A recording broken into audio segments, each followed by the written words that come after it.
तब्बल 83 तासानंतर पिंपरीतील मोशीच्या दुर्घटनाग्रस्त इमारतीतील रेस्क्यू ऑपरेशन संपलं। 9 जणांचा दुर्दैवी मृत्यू तर बचाव कार्यात इमारतीतून 9 जणांना वाचवण्यात यश। ठाकरेंच्या शिवसेनेचे माजी खासदार विनायक राऊतांसह 9 जणांविरोधात गुन्हा दाखल। भोंदूगिरी, शारीरिक, मानसिक आणि आर्थिक छळाचे गंभीर आरोप।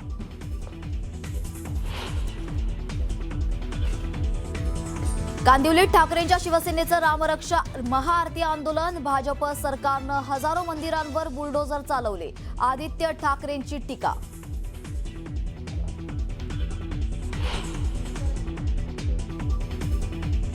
असं ठीक आहे, एका ठिकाणी झालं की आपण सगळ्या मंदिरांवर संशय घेतो, ते काय योग्य आहे असं मला काही वाटत नाही।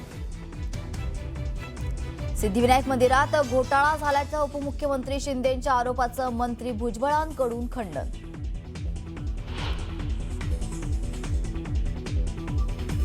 अंधेरीत टीसी आणि प्रवाशांमध्ये मराठी बोलण्यावरून वाद। टीसीने प्रवाशाला स्टेशनवर डांबून ठेवल्याचा आरोप। मराठी एकीकरण समिती आक्रमक।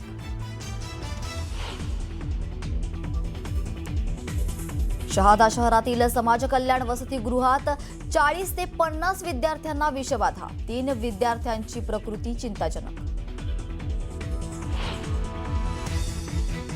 व्हिएतनामच्या फुक वॉक या बेटाजवळ भारतीय पर्यटकांना घेऊन जाणारी बोट उलटली। 15 जणांचा मृत्यू, काही जण जखमी।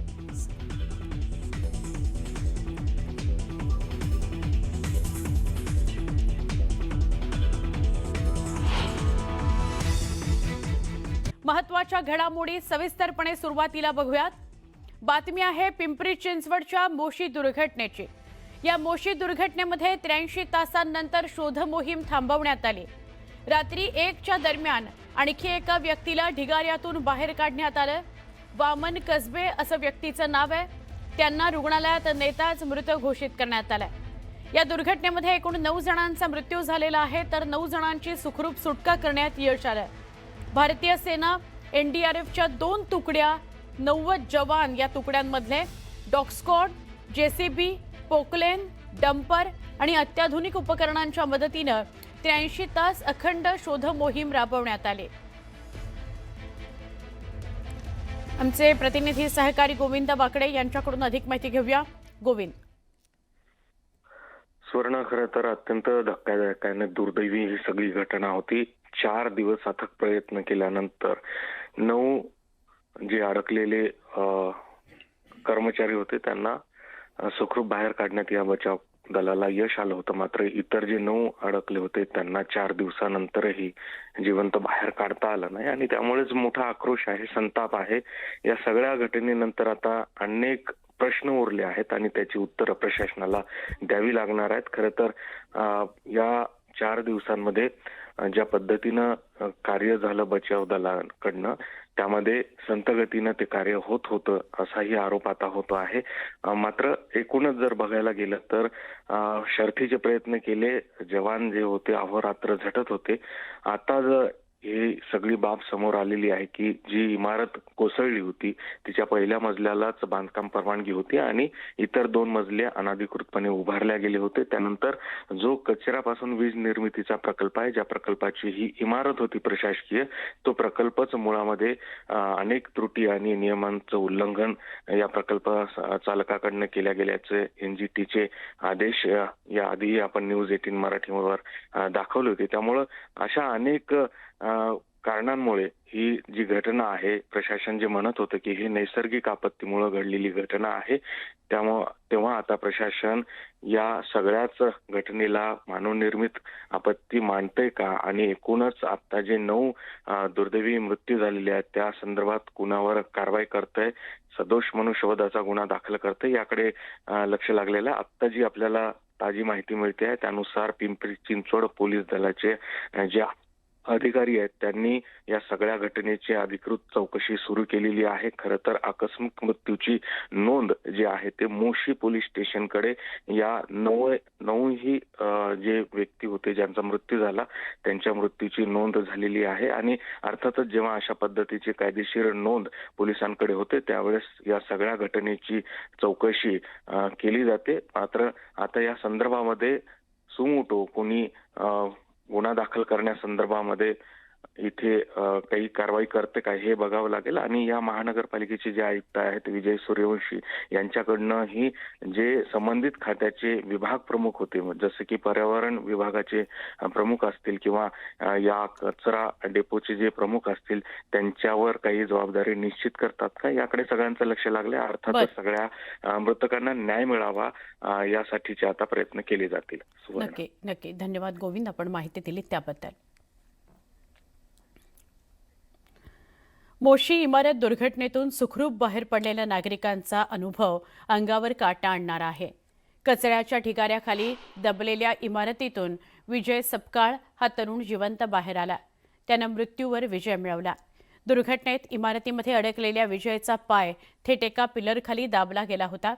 खाली खिडकीच्या फुटलेल्या काचा पसरलेल्या होत्या. आपण आता यातून जिवंत वाचणार नाही याची खात्रीच त्याला पटली होती. त्यानं अखेरचा निरोप समजून आपल्या पत्नीला मोबाईलवरून सेल्फी, व्हिडिओ आणि मेसेज पाठवला.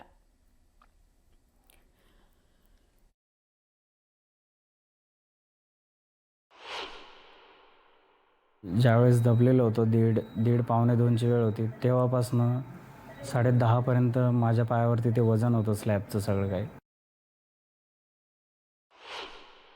वाटत होतं कोणीतरी येईल. ती टीम आली पण होती, रेस्क्यू टीम आमच्याकडे 7 वाजता. पाणी वगैरे देऊन गेले, ते एअरबॅग ठेवून गेले. पण त्यांनी ती कंडिशन बघून ते बोलले की आम्ही येतो. पण ते त्या मदत कार्यास त्यांचं चालू असल्यामुळे त्यांना येणं जमलं नाही, आले नाही. मदत कार्यास त्यांचं चालू असल्यामुळे त्यांना येणं जमलं नाही, आले नाही. शेवटी फायनली मी वरती गेलो, त्यांना आवाज दिले. माझे 2 जण अडकलेले होते खाली. त्यांना म्हटलं तुम्ही खाली या, त्यांनाही वाचवा. आणि त्या क्षणी माझा जसा मोबाईल निघाला ज्यावेळेस त्यावेळेस मी वाईफला मेसेज करून ठेवला होता आणि मी शेवटचा एक सेल्फी पण काढून ठेवला होता. दरम्यान उपमुख्यमंत्री सुनेत्रा पवार यांनी मोशीत घटनास्थळी जाऊन रेस्क्यू ऑपरेशनचा आढावा घेतला. त्याचसोबत त्यांनी ढिगाऱ्याखाली अडकलेल्यांच्या कुटुंबियांशी संवादही साधला. दरम्यान परत जाताना त्यांना नातेवाईकांचा प्रचंड संताप सहन करावा लागला. सुनेत्रा पवारांचा ताफा अडवण्याचा प्रयत्न सुद्धा झाला. कचरा डेपो गेटवर तणाव वाढलेला होता.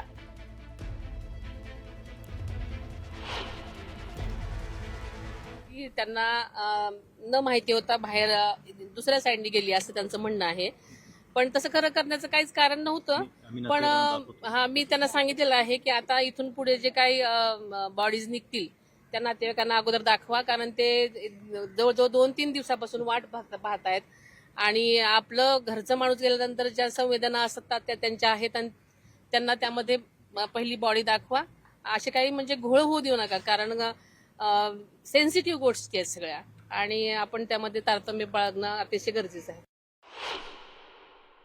चौकशीचे आदेश तर दोषींवरती दिलेलेच आहेत. जे ज्यांच्या कुणामुळेच्या हलगर्जीपणामुळे ही घटना घडलेली आहे त्यांना नक्कीच कुठल्याही म्हणजे पद्धतीनं शासन पाठीशी घालणार नाही. त्यांची नीट कसून चौकशी होईल आणि जे दोषी आहेत त्यांच्यावरती कारवाई नक्कीच होईल.